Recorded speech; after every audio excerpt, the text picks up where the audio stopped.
Make sure it's running. Hey, good afternoon, interpersonal communications. Today we're lecturing on Chapter 7, Communication and Relationships. And we're going to answer the basic question, why do we form relationships and how do relationships work? Now, communications is an integral part of any relationship. In fact, relationships are usually defined by the nature of the communication between the participants. A lot of what we're going to be talking about today is going to be interpersonal relationships between two people. Okay? So there are two types of relationships we're going to be talking about. We're going to be talking about personal relationships. And a personal relationship meets an emotional, relational, or instrumental need. And remember, we talked about instrumental needs before. Emotional, relational, or instrumental. And an instrumental need is when you need to get something done by somebody, okay? So we have personal relationships that meet emotional, relational, or instrumental needs. And then we have social relationships. Social relationships. Now, can you see that better if I have that light off or on? Let me look real quick. Turn that light on. Does that make it easier to see? It's hard to see anyway, so we'll go with that, okay? A social relationship only occasionally meets those same needs, but is less close and has less interdependence than a personal relationship. Put another way, we have a couple of reasons why we get into relationships. The first reason is we have a need for inclusion. Okay, we have a need for inclusion. Okay, we need to belong to a part of a group. We need to be with someone. If this need isn't met, people begin to withdraw and become isolated, and this is when people become loners. If their needs, we react to not being included by removing ourselves from those environments, and we become loners. We have a need for control. A need for control. This shows competency and confidence in the freedom to make our own decisions. Sometimes we'll assume leadership and try to wrest control of a relationship or a group and by undermining other leaders. We also use the group, or we use our relationships to provide us security. If you go all the way back into our early days as humans, that security was physical security. Now it's more emotional or professional security. And then finally, we have a need for affection. Okay? A need for affection. We need to be liked by others, and that's a very uniquely human characteristic. Other members of the animal kingdom don't really seem to need to be bonded by affection like humans do. They don't seem to be driven by whether or not they're liked. Affection implies that we're in a relationship with someone who wants to be in a relationship with us. So our need for affection is also a need for validation. Okay? So now the book goes into great detail on the stages of a relationship. I'm not going to go through all those categories. You need to look at table 7.1. Table 7.1, and I'm going to tell you, there's going to be stuff from table 7.1 on the final. So you need to look at it. It's not going to be easy to do that here. It would be really tiresome for me to go through each of those stages, but look at table 7.1. Okay? We are going to talk, though, about social exchange theory. Now, a lot of people get a little bothered when we start talking about social exchange theory, because social exchange theory proposes social behavior, in other words, the forming and breaking of relationships, is the result of an exchange process. The purpose of the exchange is to maximize benefits for us while minimizing cost. Okay? All relationships are give and take, and when the give becomes more than the take, we break off the relationship. Social exchange theory dictates at what point we decide there is too much give and not enough take. We do cost-benefit analysis.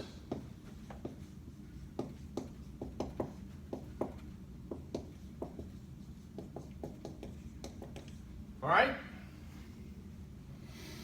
Cost involves things that are negatives, not necessarily money, but it can be money, time, effort you put into a relationship. The benefits are the things that you get out of it: fun, friendship, companionship, and social support. And when those costs outweigh those benefits, then we break off relationships. If the benefits outweigh the cost, then we stay in the relationship. Now, we oftentimes have what we call mutually beneficial relationships. This is not necessarily what's called a zero-sum game, where if you give, the other person takes, and it's always equal. Relationships can be beneficial to everyone, so everyone is experiencing more benefit than they are cost. Okay? We also have to deal with expectations and comparisons. So one of the things we base our cost-benefit analysis on is what our past experience was.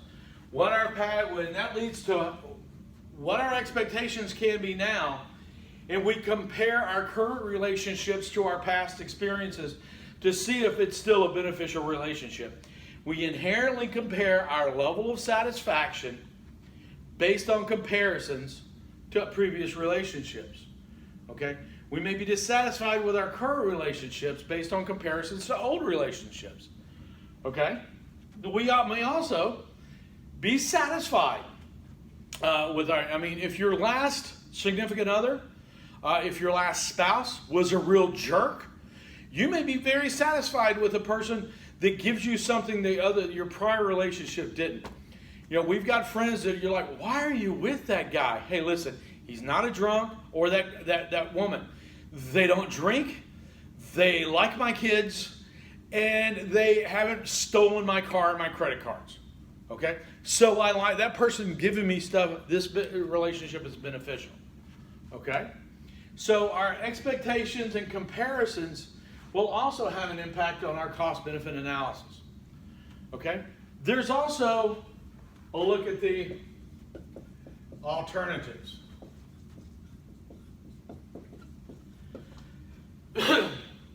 Your boyfriend or girlfriend's a real jerk. Why are you still with him? Well, who else is going to go out with me?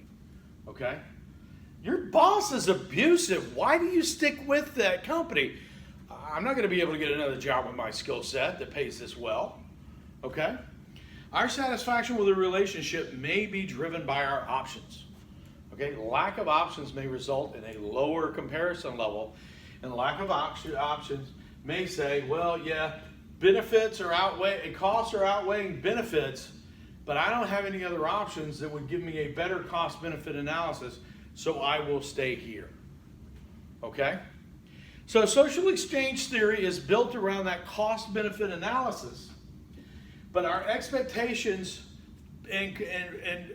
from previous relationships and our comparison to previous relationships may affect the results of that cost-benefit analysis, plus our alternatives or our options for other relationships is also going to affect that cost-benefit analysis. Okay?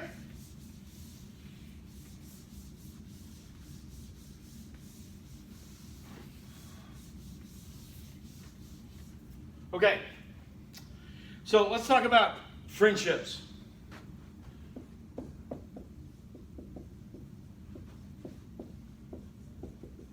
Friendships. A friendship is a voluntary relationship between two people who are equals. So that's the first thing. A couple of characteristics here. Voluntary, equals, and again, here's a key phrase that I used just a minute ago. Mutually beneficial.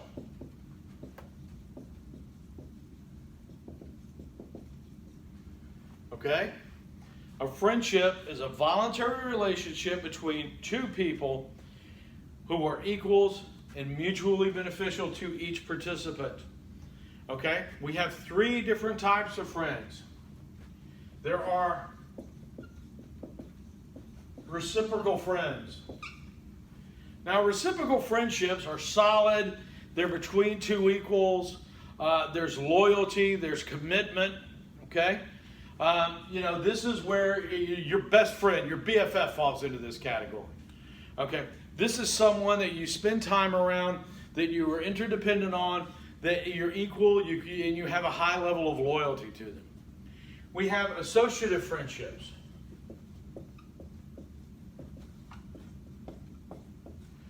Now, an associative friendship is like one step down from that. It's positive, but it will involve a specific association. It's usually looked upon as someone that you have an acquaintanceship with, somebody that you see like at church or like at another social gathering, somebody that you see only occasionally, that you don't see outside of those contexts. Okay? Then there are what's called receptive friendships. Now, a receptive friendship is a friendship between non-equals, where there's a difference in status, and the relationship is really asymmetrical. Okay, this would be something like a pastor-parishioner, supervisor-subordinate, or celebrity, or a regular person. If you're out having lunch with Channing Tatum, there's going to be a difference in that relationship. And again, I've known people who have experienced this, where people that they had lifelong relationships with, that they knew as children, well, that person suddenly becomes at least a minor celebrity.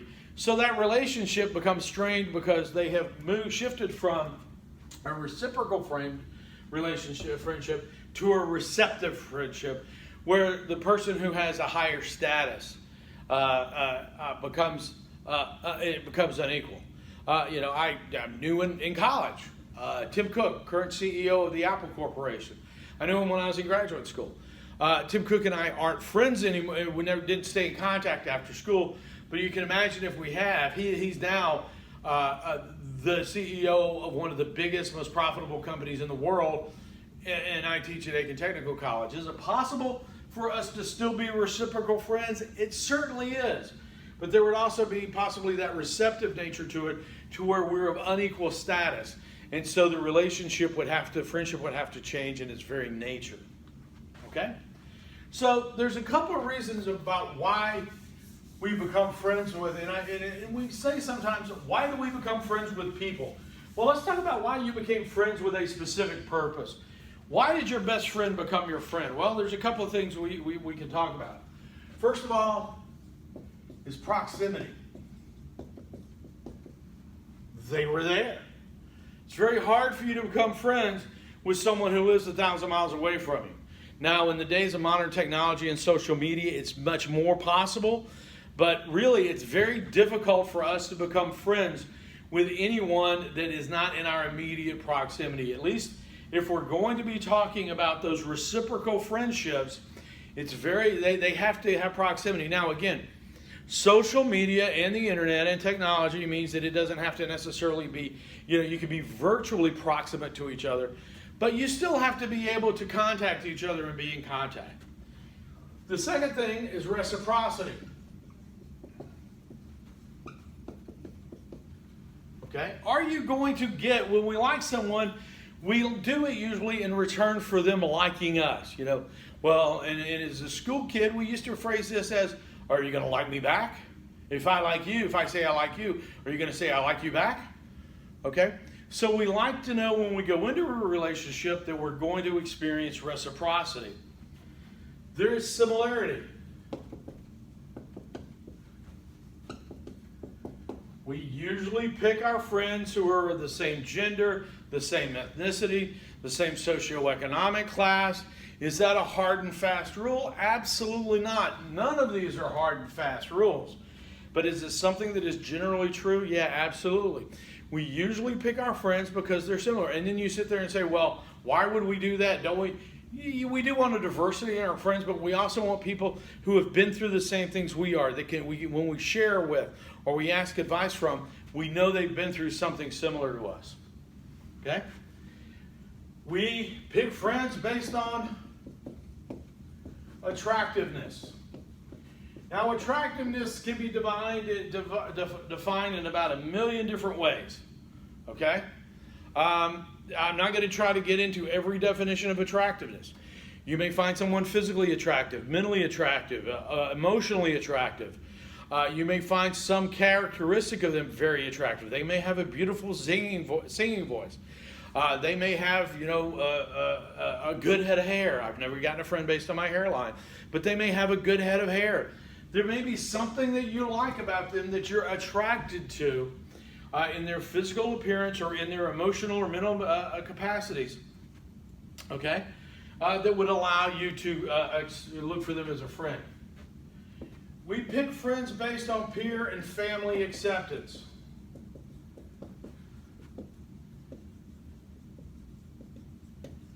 Okay? It happens less and less these days. Didn't happen in my house, thank God. But, I grew up in Alabama in the 1960s and the 1970s.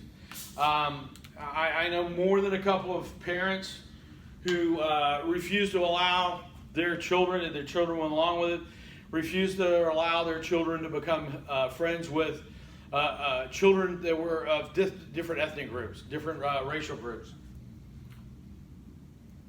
I know people who did not become friends with people because their parents didn't want them being friends with somebody from that part of town.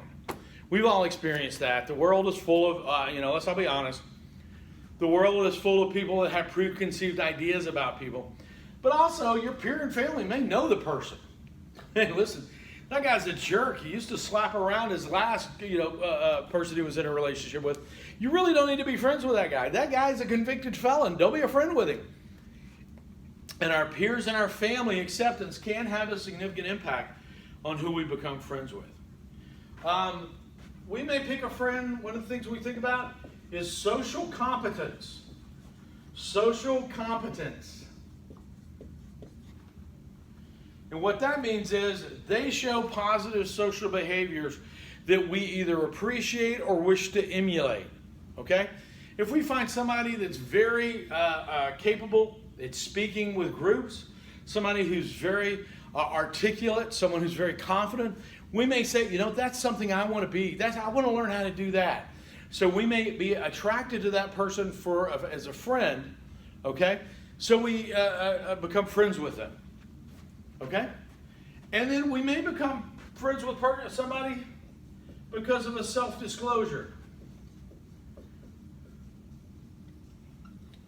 okay?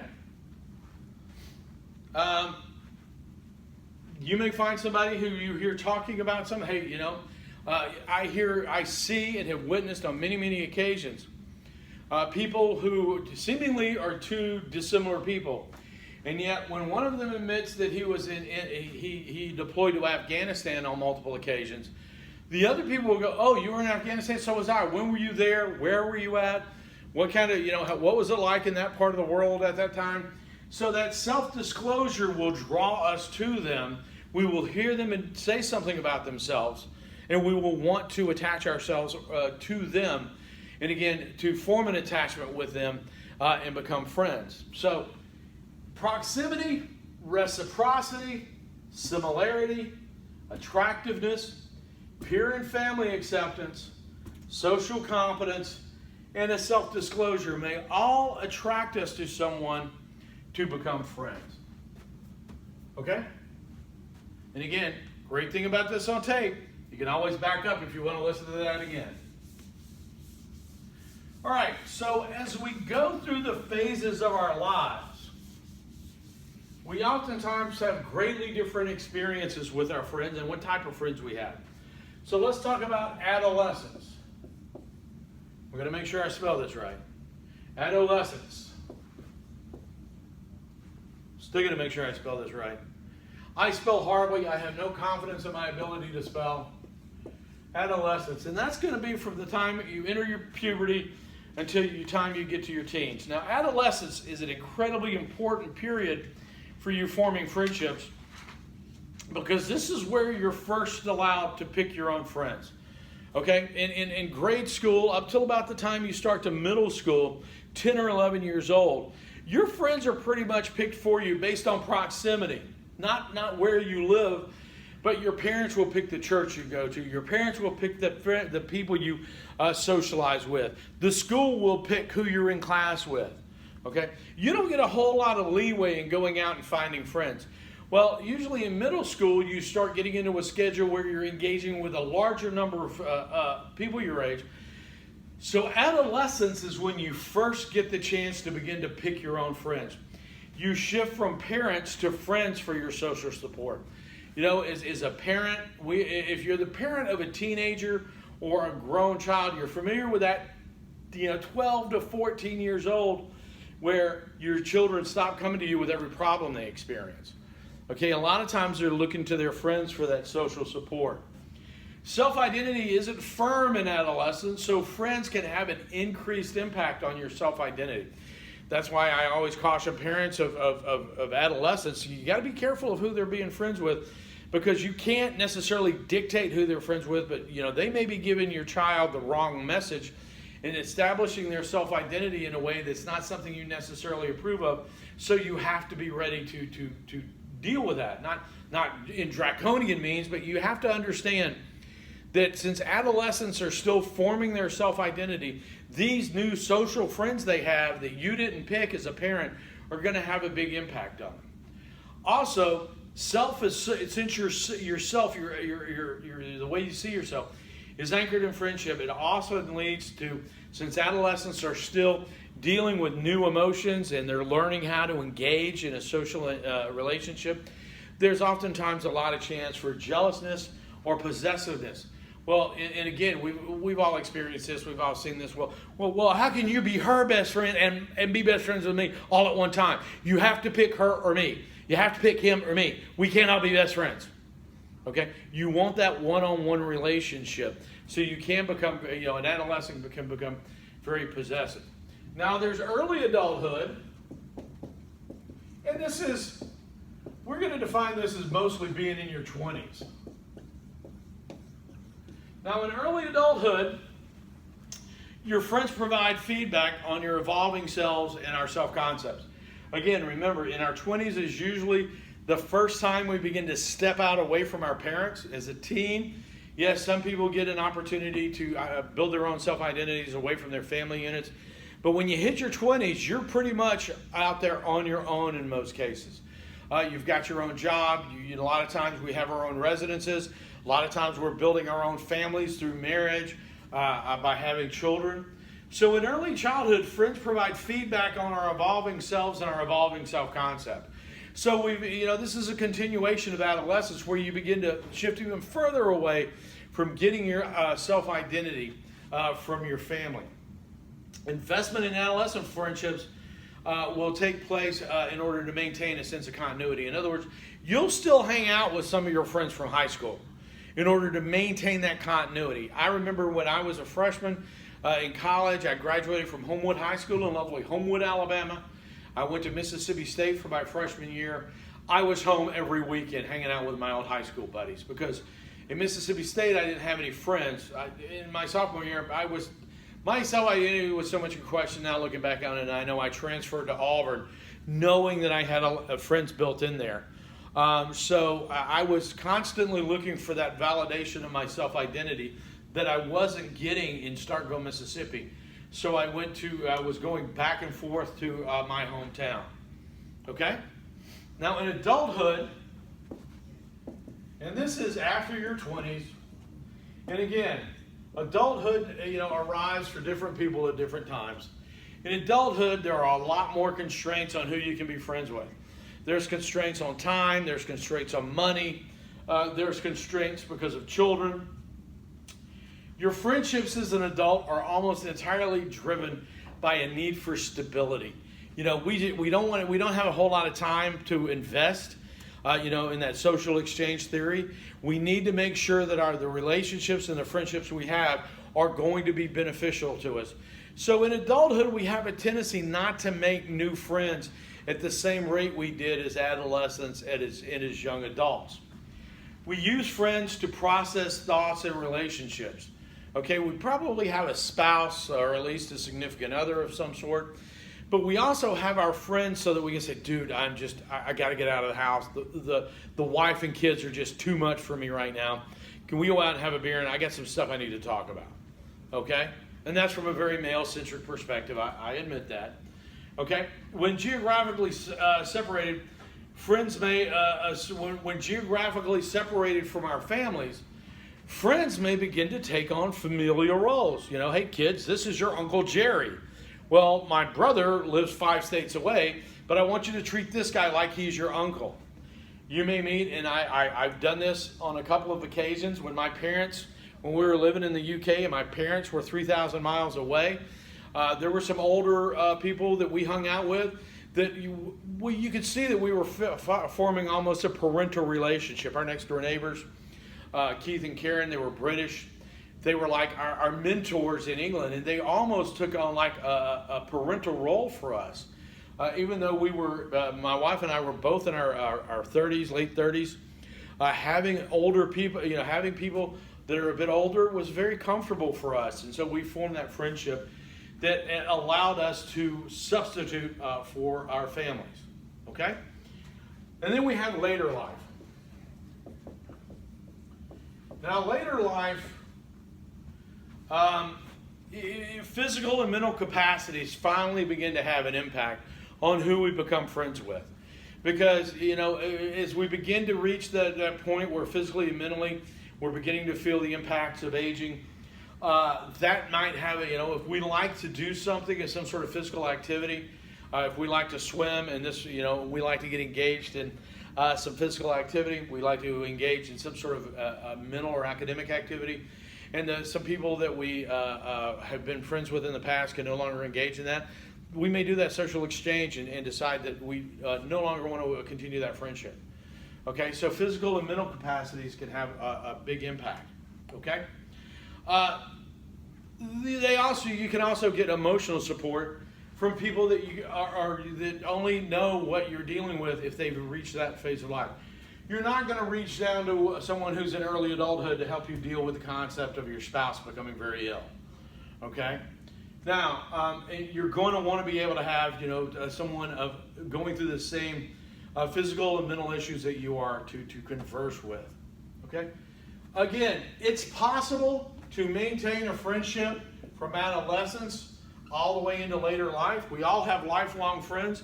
But to do that, okay, you have to be able to maintain and retool that relationship to meet each of the criteria throughout your entire life. You have to be able to shift and focus and maintain that relationship.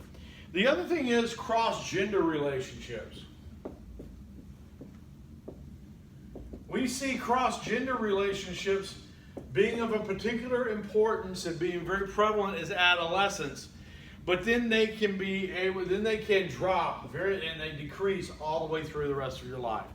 Then in later life, we do see a little uptick because, just basically, personally, you don't have a whole lot of choices. Somebody of another, of the other gender may be the only person you have in proximity to you that you can have a conversation with about what you're going through. Okay? And again, and this is something that we need to openly acknowledge, cross-gender marriages between a woman and a man may make cross-gender relationships more difficult. Now, the book did not deal with same-gender marriages, and does that make same-gender friendships more difficult? I don't know that anybody's done any research on that yet, but we do know that in cross-gender marriages, where a man and a woman are married, forming cross-gender friendships that don't include that other partner are much more complex and much more difficult to maintain. Okay? All right, so let's talk about something we're all stuck with.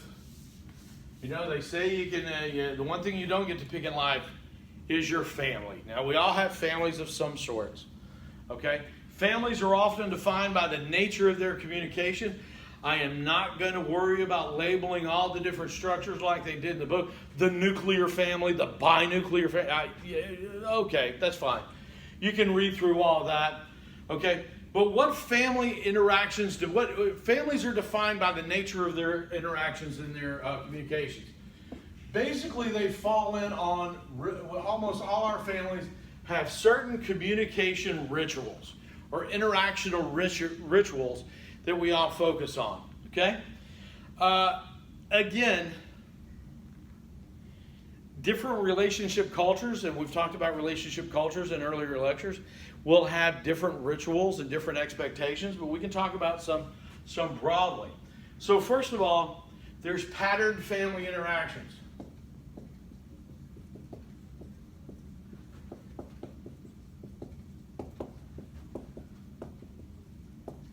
Patterned family interactions are where we set up a structure for the family to, it's a ritual that we execute that is allowed for us to have an opportunity to communicate. Meal times are the most common one. Bedtimes. For those of you who have children, I'm sure you have some sort of bedtime routine. Leisure activities, worship services, social events where you meet with another family and go out to dinner every week. Any of those things that you do on a pattern basis, those pattern family interactions are something that happens. It's not quite a ritual, but it's executed often. Now, a family tradition is something that happens less often, okay, and is oftentimes much more structured. Birthdays, holidays, vacations, family reunions. I mean, there is stuff that happens in my house in the week, even with my kids not in the house. They're both grown and gone. There's things we do every Christmas. We used to spread out over a week.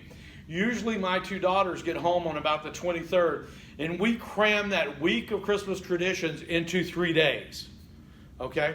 One of our traditions is, and I don't know how it got started, we get these big, obnoxiously large steaks, and I grill them and we eat them on Christmas Eve before we go to our Christmas Eve services. I don't know where that got started, but the first year that both of the kids, one of the kids was actually coming in on Christmas Eve, and it was just, I was not even thinking about it, and then both my kids called me up and said, you're cooking steaks on Christmas Eve. And it wasn't like, right? They were just saying, you're cooking steaks on Christmas Eve. My kids don't even eat that much red meat anymore, and yet they still want to see those steaks. That's a family tradition. Okay? Very regimented. Everybody has a lot of expectations. Now, the last is how is family, they're regulated as family celebrations. These happen less often than traditions. They will be things like, they're oftentimes standardized across families and across cultures. Usually these family celebrations will be across a culture where every family is expected to engage in that just like every other family. A good example of that is when we moved to San Antonio, I had never heard of a quinceañera party before. That's where when a girl turns 15, in Latin American and Hispanic cultures, they throw a massive party for her. And we got invited to a quinceañera party, and I'm like sitting there completely freaked out. And everybody that we're talking to is talking about, oh yeah, this doesn't compare to, and everybody had thrown one of these massive parties before. Okay? That's a family celebration, celebrating that person turning 15. Graduations, weddings are family celebrations where we engage in ritualistic communication across our families. So our family rituals that allow us to communicate with our families, patterned family interactions like dinners and bedtimes, family traditions like Christmas and vacations, and family reunions, and family celebrations, which happen less often, but in many times are culturally dictated as to the script we follow. Okay? Now, after families, one of the most common relationships we all have are relationships at work. Work. We all have relationships at work. There are two basic workplace relationships. There is supervisor, worker. Okay? That's a supervisor to subordinate relationship. Okay? If you go back and if you remember when we talked about, now I can't find it, receptive friendships between two people that are not equal, a supervisor worker or supervisor subordinate is a receptive friendship. Okay? Now, the supervisor subordinate are two people with one having formal authority over the other. They're the boss. It can be friendly. It can even be romantic. But there's always that disparity in their status. Okay? It can also be friendly in that the supervisor becomes a mentor to the subordinate. In that relationship, even though the subordinate moves to another job or moves to another organization, or the supervisor moves to another organization, that mentoring relationship can go forward and go on. So supervisor-subordinate isn't necessarily a negative thing. It's just you need to remember that it is a receptive friendship in that there's some difference. Then we have what we call workplace friends. Now, a workplace friend is someone that you're friendly with, but they are a peer and a coworker, and that's about it. You only really associate with them at work. You can have informal workplace friends. Now, your informal workplace friends or information peers. Information peers. Now, an information peer is someone that you communicate with only about work. Okay? Only about work. There's collegial peers. Now, a collegial peer is someone that you can exchange some can't have some self-disclosure on personal topics with them, but there's a very limit to that. You don't really share any deep emotions with them. You don't really go into full self-disclosure with them. You will share some information. You're pals, but you don't really go into depth. And then there are what we call special peers. And these are people that you are close to. They sometimes can breach that work relationship and become friends outside of work.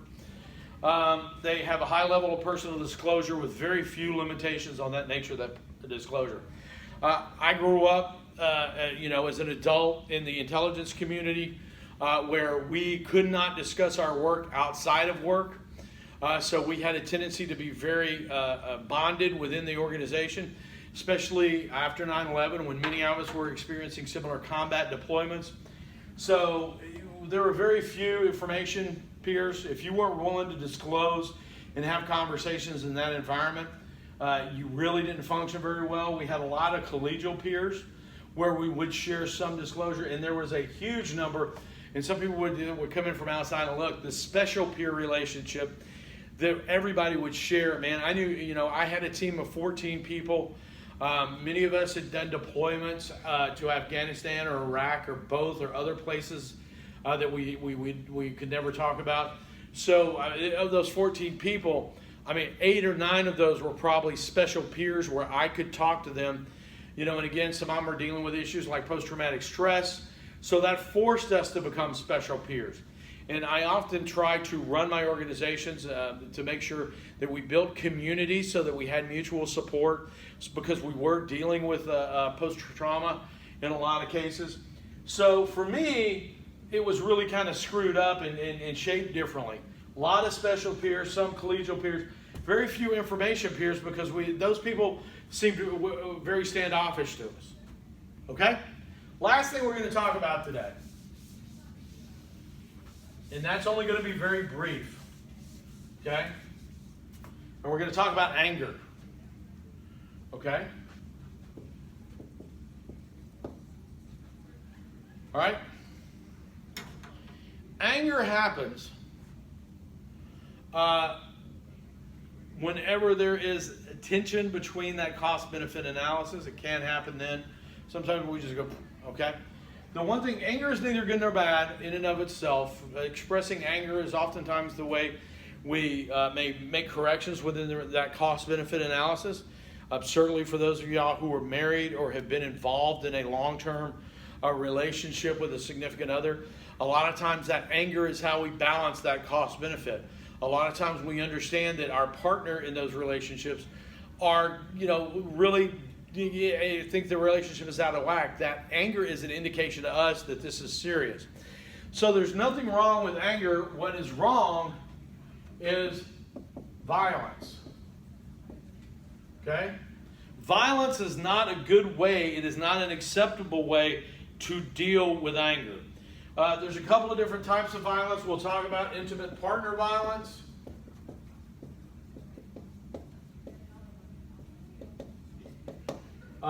Intimate partner violence is physical, or it can be physical, verbal, or emotional. You're stupid. How can you be so stupid? What makes you so stupid to think that you can go out in public and act that stupid? That's violence. Okay, that's emotional and verbal violence. You don't have to hit somebody and be physical with them to be violent toward them. You can also be verbal or emotional violence. Okay? Within intimate partner violence, there is what's called now intimate terrorism. And intimate terrorism is where you use physical violence in order to control someone. Okay? There is a violent resistance, which is a response to violent intimate terrorism. Okay? And then there is always also situational couples violence. Situational couples violence. And that is where two people in a relationship will just have a situation or a trigger that will cause them to become violent. How much time I got? I got about 2 more minutes in this room. Okay? So, violent resistance is a reaction to intimate terrorism.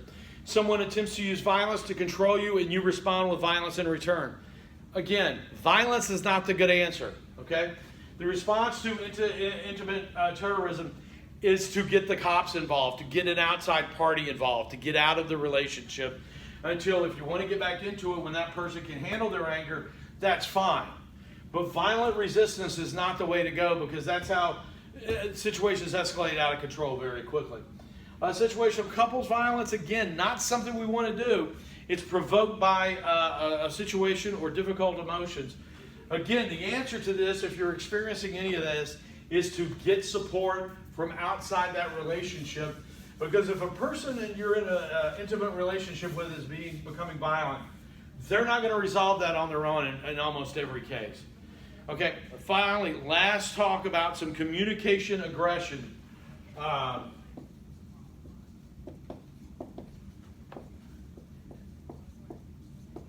Okay? This is how people become aggressive. This is how you are violent with communications. First of all, degradation. All right? Where they just insult you and demean you and run you down. There's physical and emotional withdrawal.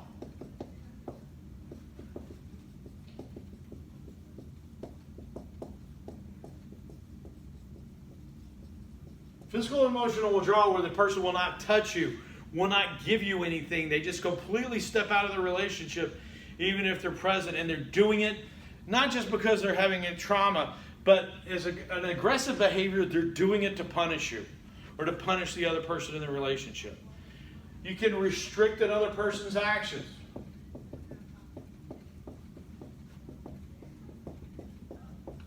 Now, you do that by telling them, even if you're just over monitoring.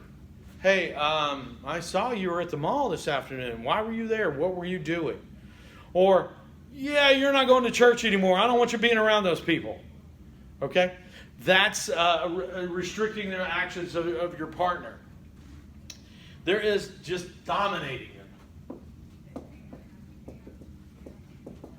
Where you refuse to let them speak. Where you subjugate them and clearly indicate to them that they are the junior partner in a receptive relationship.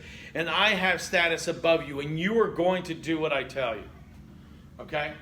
And then there is using communication to threaten physical harm.